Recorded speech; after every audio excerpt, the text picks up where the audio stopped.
COMELEC, babantayan daw ang hakot system sa huling 3 linggo ng voter registration sa Dagupan City. Sundan sa report.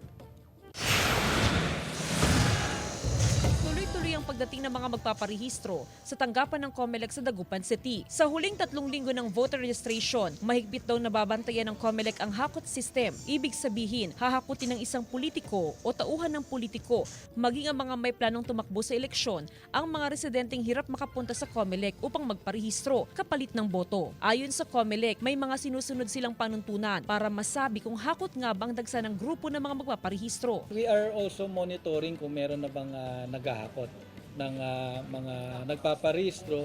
Now, very stringent naman yung policy ng COMELEC.